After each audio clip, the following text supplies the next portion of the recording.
I'm Nicole Parker, 34, from Louisville, Kentucky. I built a renewable energy startup from nothing but my family. They never saw me as enough. 2 weeks ago, my parents called. Nicole, my mom, said, her voice sharp over the phone. "You're not ready to sit with us at Christmas dinner. Not with the kind of guests we're hosting." My dad didn't even bother to soften it. "Focus on proving yourself first," he said. I hung up my chest tight and decided I wasn't begging for a seat at their table. I stayed home. While they toasted with their high society friends, I was at my desk finalizing a proposal that could change everything. That night, I flipped on the TV, and there it was, my company's solar wave splashed across the news. My deal had just shattered industry records, a $150 million contract that made heads turn. I sat there alone, watching my name light up the screen, proving them wrong. The next morning, my phone wouldn't stop buzzing.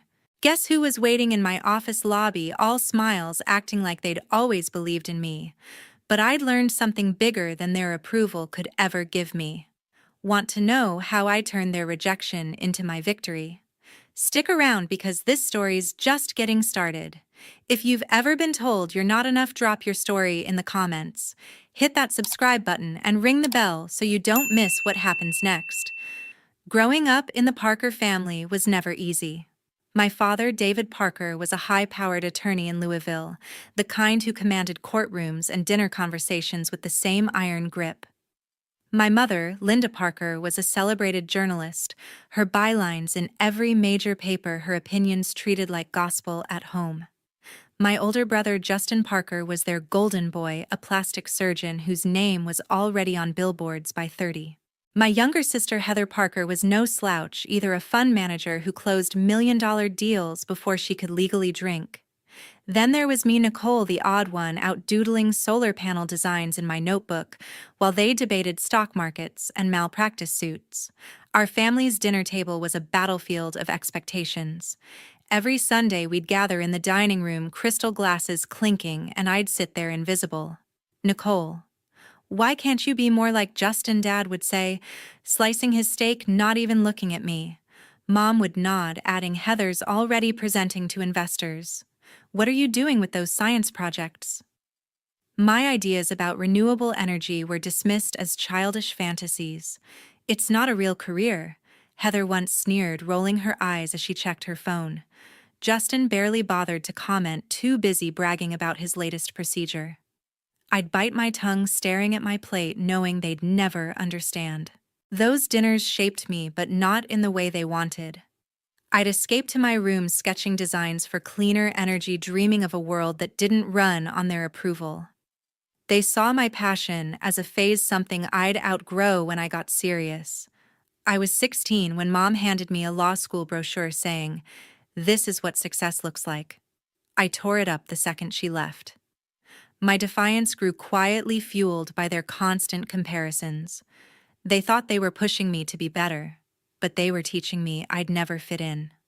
The only person who saw me was my grandfather, Harold Carter. He wasn't like the rest of them. A retired engineer, he'd built his own business from nothing, and he'd sit with me for hours listening to my ideas about solar power. "You've got something special, Nicole," he'd say, his voice, steady, eyes bright with belief. "Don't let them dim your light." When I was 17, he gave me a worn-out book on renewable energy, its pages dog-eared from his own dreams. "This world needs people like you," he told me, pressing it into my hands. It was the first time I felt seen. But Harold's support couldn't shield me from the rest. At 18, during one particularly brutal dinner, Dad laid into me about my unrealistic goals. "You're wasting your potential," he said, his voice cutting deeper than usual. Heather chimed in. "Maybe if you tried harder, you'd actually matter." I pushed my chair back, heart pounding, and walked out. Mom didn't call me back. Justin didn't look up. That night, I sat in my room staring at Harold's book, promising myself I'd prove them wrong. Not for them, but for me. School wasn't much better. My teachers loved my ideas, but my grades suffered because I spent every spare minute researching solar technology. My classmates called me the dreamer, half mocking, half pitying. I didn't care. I was building something bigger than their approval, something that could change how we powered the world. But every time I went home, the weight of my family's judgment pressed harder. "You're not cut out for this," Mom said once, her tone final, like she'd already written my failure. I stopped sharing my dreams with them after that. By the time I hit 19, I was suffocating. The Parkers wanted a lawyer, a doctor, a financier, not a kid obsessed with saving the planet. Harold was the only one who kept me grounded. "They don't get to define you," he said one afternoon, sitting on his porch, his hands rough from years of work. He told me stories of his own struggles, how he'd ignored the naysayers to build his company. "You'll find your people," he promised. I clung to that, even as my family's voices echoed in my head, telling me I'd never be enough. My sophomore year of college, I made the biggest decision of my life. I was 20, studying engineering at the University of Louisville, but my heart wasn't in lecture halls or textbooks. I spent every free moment sketching designs for high-efficiency solar panels, convinced they could change how we power the world. My dorm room was a mess of notebooks, calculations scrawled on napkins, and articles about renewable energy. I wasn't chasing grades, I was chasing a vision. But that vision didn't fit the Parker family blueprint. So one spring afternoon, I walked into the registrar's office and dropped out. The fallout at home was instant. Dad called me to the living room, his face red with fury. "You're throwing your life away on some pipe dream," he shouted, slamming his coffee mug down. Mom stood behind him, arms crossed. "This is beyond reckless, Nicole," she said. "You think you're smarter than everyone else." Justin, who was visiting from his fancy clinic, just shook his head. "Good luck with that," he muttered like I was a lost cause. Heather was the worst. "You're embarrassing us." She snapped, her voice dripping with disdain. They didn't just disapprove. They cut me off. No tuition, no allowance, no safety net. I was on my own. I packed a bag and moved into a cramped studio apartment, the kind with peeling paint and a leaky faucet. My savings were pitiful, barely enough for rent. But then my grandfather, Harold Carter, called me. He was frail, his voice weak from illness, but his words were steady. "I believe in you, Nicole," he said. Days later, he mailed me a check for $10,000, his life savings. "Build something real," he wrote in a shaky scrawl. It was the last time I heard from him. He passed away a month later, and I carried his faith like a torch. With Harold's money, I bought a used laptop, some engineering software, and a stack of books on solar technology. I named my project Solar Wave, a nod to the energy I wanted to unleash. But Louisville wasn't exactly a startup hub, and I was nobody, just a college dropout with a crazy idea. To survive, I worked nights at a diner, pouring coffee for truckers and counting tips to buy groceries. My days were spent in the library teaching myself circuit design and energy storage. I'd sketch prototypes on napkins between shifts, my hands stained with coffee and ink. The loneliness hit hard. My old classmates were posting about internships and frat parties while I was eating instant noodles in a room that smelled like mildew. I'd lie awake at night wondering if Dad was right, if I was chasing a fantasy. But then I'd open Harold's book, the one he gave me, and read his handwritten note on the first page: "Keep going." It was enough to silence the doubts, at least for a while. I started reaching out to local engineers, pitching my idea at meetups in dingy community centers. Most laughed me off. "Solar's a long shot," one guy told me, sipping his beer. "Stick to something practical." But I kept talking, kept refining my designs. I learned to ignore the rejections, to focus on the math and the physics. My first prototype was a disaster: wires fried, panels cracked, but it was mine.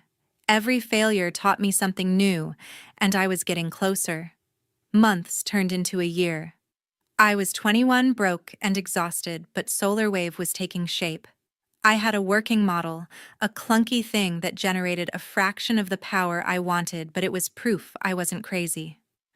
I started a website, posting my designs and begging for feedback from anyone who'd listen.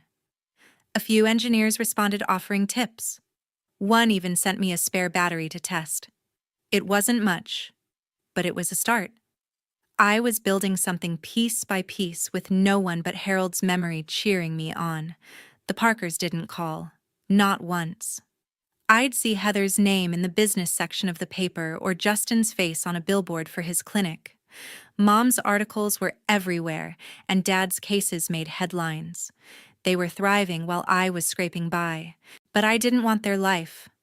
I wanted mine. Solar Wave was my rebellion, my way of saying I didn't need their approval to matter. I just needed to keep pushing one long night at a time.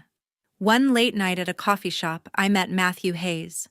I was 23, hunched over my laptop in a corner booth surrounded by empty coffee cups and crumpled napkins covered in circuit diagrams. Solar Wave was still just a dream, a clunky prototype that barely worked. I was pitching my idea to anyone who'd listen, but most people walked away. Then Matthew, a lanky guy with glasses and a worn-out flannel, slid into the seat across from me. "You're the solar panel girl, right?" he asked, his voice curious, not mocking. He was an energy engineer fresh off a failed startup of his own, and he saw something in my designs. "This could actually work," he said, pointing at my screen. For the first time in years, I wasn't alone. We started working together, burning through late nights in a rented garage we called our lab. Matthew brought technical know-how. I brought relentless drive. We refined the solar panel design, aiming for efficiency no one else had cracked. 6 months in, we had a pitch deck and a prototype that didn't catch fire progress. Matthew suggested we look for investors. I was skeptical. Louisville wasn't exactly Silicon Valley. But he knew someone, Denise Yang, a partner at Blue Horizon Ventures. We got a meeting and I spent days practicing my pitch, my voice shaking as I rehearsed in front of a mirror. Denise was sharp, no-nonsense, asking questions that cut straight to the numbers. "You've got guts," she said, finally leaning back in her chair. "I'm in for 50,000. It wasn't much, but it was enough to officially launch Solar Wave. With Denise's money, we rented a small office, bought better equipment, and hired a couple of part-time coders. Matthew and I poured everything into our first big project, a solar panel system for a local warehouse. We worked 18-hour days troubleshooting, wiring, tweaking algorithms, and testing output. I barely slept, living on energy drinks and the thrill of being so close to something real. Matthew kept me grounded, cracking bad jokes when I got too stressed. "We're not curing cancer, Nicole," he'd say, grinning, "but we're damn close to powering a warehouse." Denise checked in monthly, pushing us to hit milestones. I felt like I was finally building something that mattered. Then it all fell apart. The warehouse installation was our big test, and we botched it. The panels overheated, frying the circuits in under a week. The client pulled out, and we lost half our funding. I sat in our office staring at the charred remains of our prototype, my stomach in knots. "We're done," I told Matthew, my voice flat. I'd sunk Harold's money, my savings, and 3 years of my life into this, and it was ashes. I thought of Dad's words. "You're throwing your life away." Maybe he was right. Matthew didn't let me spiral. "Failures are data," he said, tossing a burnt wire aside. "We know what's wrong now. We fix it." I wanted to quit, but his stubborn optimism wouldn't let me. We went back to the drawing board. Matthew dug into the technical flaws: faulty heat, sinks, bad voltage regulators. I focused on the math, recalculating energy yields and material costs. Denise didn't pull her funding, but her calls got colder, her emails shorter. We couldn't afford another mistake. I started reaching out to online forums, begging for advice from engineers across the country. One guy in Oregon sent us a paper on next-gen photovoltaic cells. It was a long shot, but it sparked an idea. We pivoted, designing a new panel with better heat management and higher output. It meant scrapping months of work, but Matthew was all in. "This is the one," he said, sketching a new layout on a whiteboard. The pivot wasn't easy. We were broke again, sharing a cheap apartment to cut costs. I took freelance coding gigs to keep us afloat while Matthew scavenged parts from scrapped electronics. We tested the new design in our garage, running simulations until our laptops overheated. Slowly, it started to work. The new panels hit 20% efficiency, better than anything on the market. We weren't out of the woods, but we had a fighting chance. Matthew and I became a team, not just coworkers. He didn't care about my family's judgment or my lack of a degree. He believed in solar wave, and that kept me going when I doubted myself. We were building something bigger than us, one failure at a time. 3 years later, solar wave started showing signs of life. I was no longer the broke dropout scraping by. Matthew and I had turned our garage lab into a small office with a team of 6, including coders and a part-time designer. Our redesigned solar panels were hitting 22% efficiency better than most competitors. We landed our first real contract, a $200,000 deal to install panels for a local brewery in Louisville. It wasn't millions, but it was proof we could deliver. Soon, 2 more businesses signed on, a community center and a small factory. Word spread, and industry blogs started mentioning solar wave. Promising startup one called us. I printed that article and taped it to my desk, a reminder we were getting somewhere. Denise, our investor, was pleased but relentless. "You're on the radar now," she told me during a call, her voice all business. "Don't get comfortable." She pushed us to scale, to pitch bigger clients. Matthew and I spent weeks crafting proposals targeting regional energy firms. I felt alive, like every sleepless night was finally paying off. For the first time, I thought my family might see me differently. Christmas was coming, and I pictured walking into their annual dinner head high, sharing solar waves wins. Maybe Dad would nod with respect. Maybe Mom would ask about my work. Maybe Justin and Heather would stop looking at me like a failure. I called home in early December, hoping to confirm my spot at the Christmas dinner. Mom answered, her tone clipped. "Nicole, we're hosting important guests this year. Senators, CEOs, people who've actually made it," she said. "You're not ready to sit with them."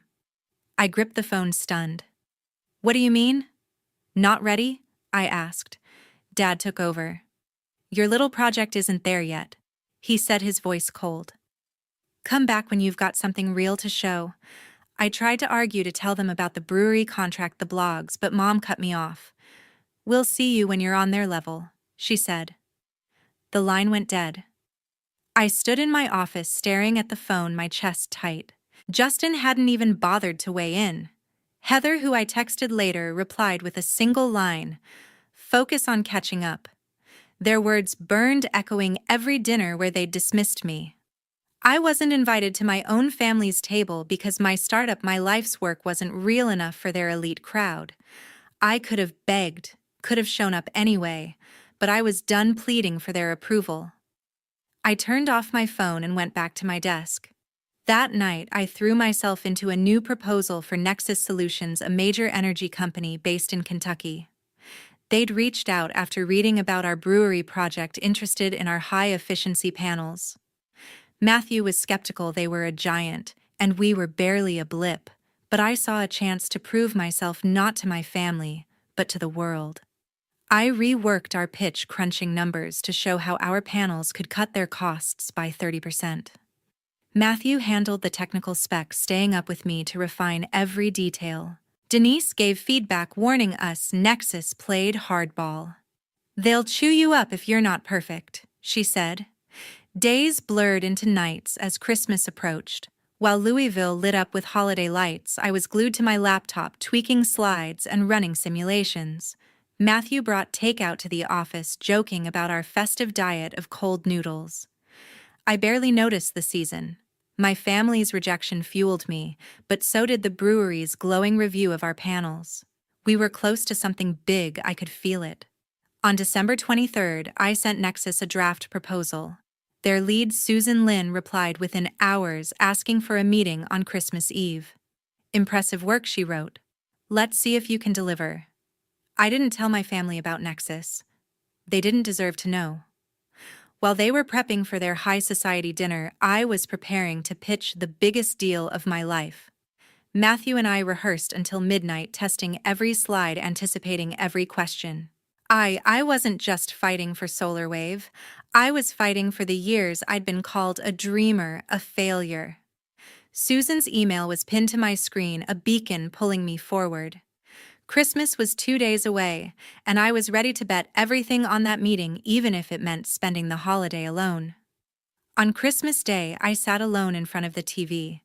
The office was dead quiet, just the hum of my laptop and the flicker of the screen in our cramped Louisville workspace. While my family toasted with their VIP guests, I was deep in spreadsheets finalizing the Nexus Solutions proposal. Matthew had gone home to his parents, but I couldn't stop.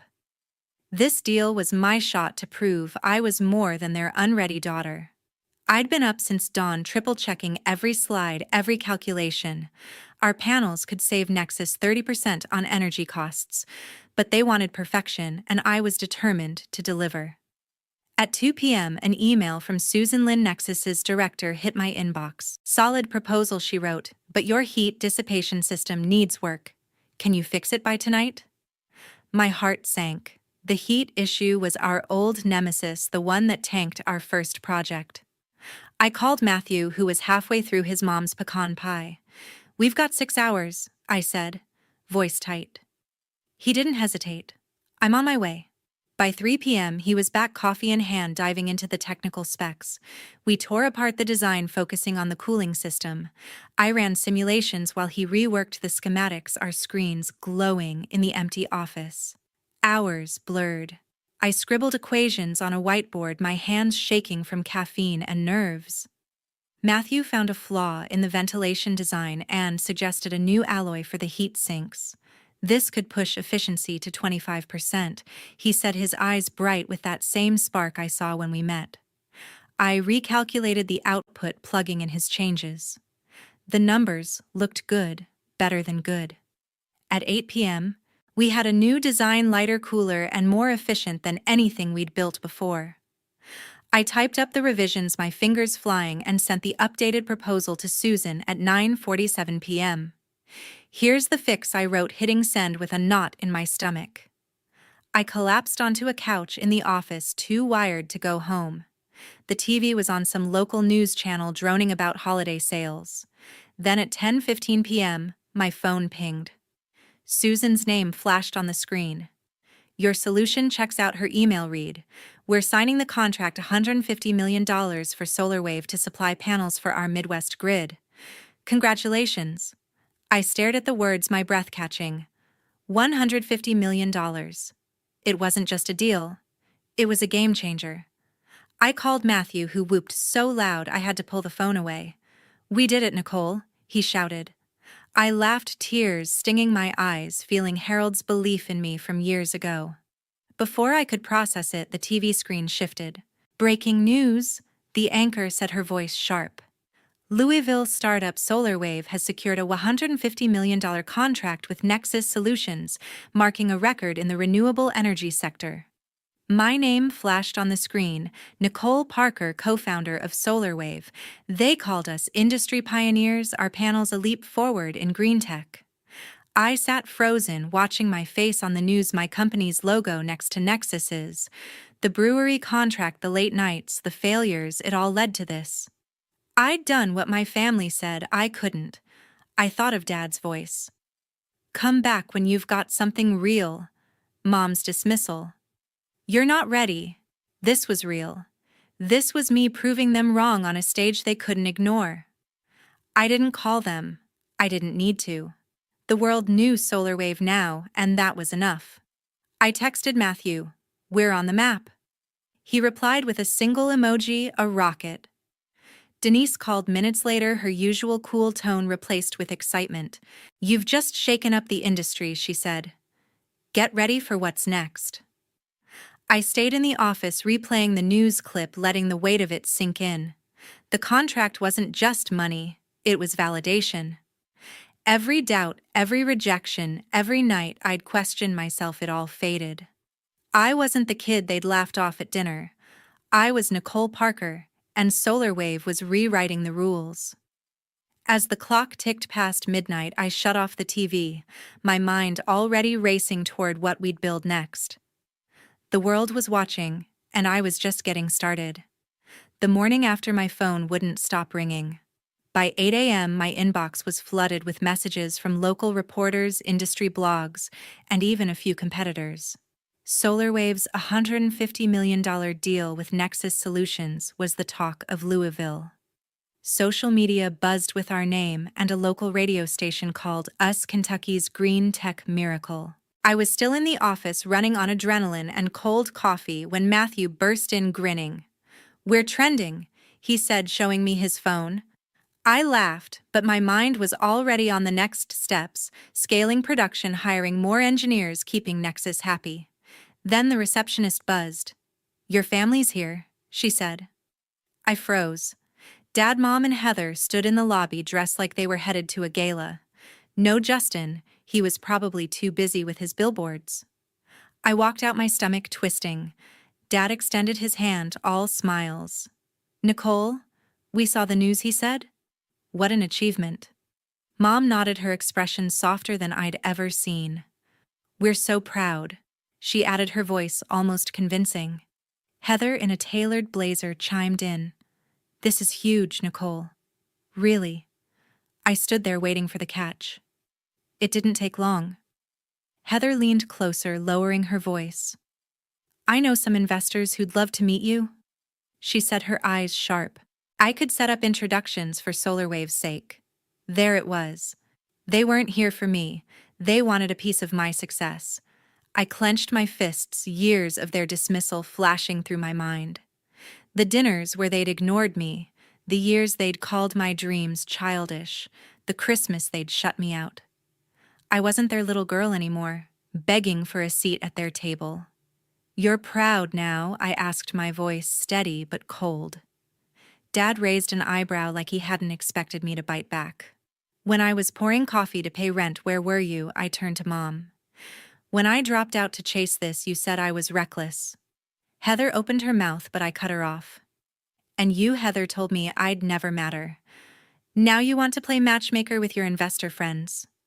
The lobby went silent. Matthew, standing by the door, gave me a small nod like he knew this was coming. Dad tried to smooth things over. "Nicole, we just want to support you now," he said, his tone patronizing, like I was still a teenager. I shook my head. "You didn't believe in me when it was hard. You don't get to claim this now that it's easy." Mom's face tightened. "We're your family," she said, as if that erased everything. I stepped closer, my voice low. "Family doesn't tell you you're not enough. Family doesn't cut you off when you're trying to build something," Heather scoffed. "You're being dramatic," she said, crossing her arms. "We're here, aren't we?" I looked at them, Dad with his polished suit, Mom with her perfect posture, Heather with her calculated smile. They hadn't changed. They saw SolarWave's name in lights and thought they could waltz in, rewrite the story act like they'd always been on my side.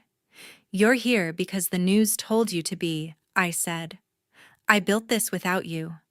I don't need your connections or your approval." The words felt like a weight lifting off my chest. For the first time, I didn't care what they thought. Dad's face reddened. "You're making a mistake," he warned. "You'll need us someday." I almost laughed. "I needed you 10 years ago.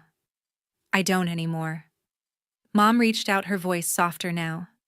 "Let's talk this over at lunch," she said, gesturing toward the door. "We can celebrate properly." I shook my head. "I've got work to do," I said, turning toward my office. "You know the way out." Heather muttered something under her breath, but I didn't catch it. I didn't care to. As they left, Matthew walked over holding 2 fresh coffees. "That was badass," he said, handing me a cup. I smiled, but my heart was still racing. Walking away from them felt final, like closing a door I'd left cracked open too long. I sat at my desk, the Nexus contract glowing on my screen. SolarWave wasn't just a company, it was mine, built from my failures, my late nights, my defiance. I didn't need their lunch or their praise. I had Matthew, Denise, and a team that believed in me. That was enough. 6 months later, SolarWave became a household name in Louisville. Our office buzzed with new hires, and our panels powered half the city's public buildings. I was 27, no longer the kid sketching dreams on napkins. I stopped answering calls from Dad, Mom, and Heather. Their texts polite, then desperate, went unread. Justin never reached out, probably too proud. After our last confrontation, I realized I didn't need their validation. I blocked their numbers and moved on, my focus locked on building what I'd started. My world grew richer without them. Matthew was more than a partner now. He was my rock, always ready with a bad joke or a late-night brainstorm. We'd spend evenings debating panel designs, our laughter echoing in the office. Denise, our investor, became a mentor, guiding me through boardroom politics with sharp advice. "You're tougher than most CEOs I know," she told me once, her smile rare but genuine. Then there was Diane Carter, a brilliant energy scientist I met at a conference. Her passion for fusion tech matched my drive, and soon our coffee dates turned into something deeper. With her, I felt understood, not judged. I wanted to honor the one person who'd believed in me from the start, my grandfather, Harold Carter. Using SolarWave's profits, I launched the Harold Carter Scholarship Fund, a $100,000 program for young innovators in renewable energy. At the opening ceremony, I stood before a crowd of students holding the book Harold gave me years ago. "This is for dreamers who don't have a cheering section." I said, my voice steady. Diane squeezed my hand off stage, and Matthew clapped loudest, his grin wide. The first recipient, a shy 18-year-old with a solar battery prototype, reminded me of myself. I knew Harold would have been proud. Looking back, I saw the cost of my family's arrogance. They'd dismissed me as a failure, too caught up in their own success to see mine. Now they were the ones on the outside, their calls unanswered, their invitations ignored. I didn't gloat, I didn't need to. My life was full, a thriving company, a partner in Matthew, a mentor in Denise, a love in Diane. Their absence didn't leave a void. It made space for people who valued me. The biggest lesson wasn't about winning or proving them wrong. It was about knowing my worth didn't depend on their approval or anyone's. I'd spent years chasing their respect, but every rejection, every late night, every failure taught me I was enough. SolarWave wasn't just a company. It was proof that my dreams had weight, that I could build something lasting without their help. My family lost me not because I failed, but because they couldn't see me. That was their burden, not mine.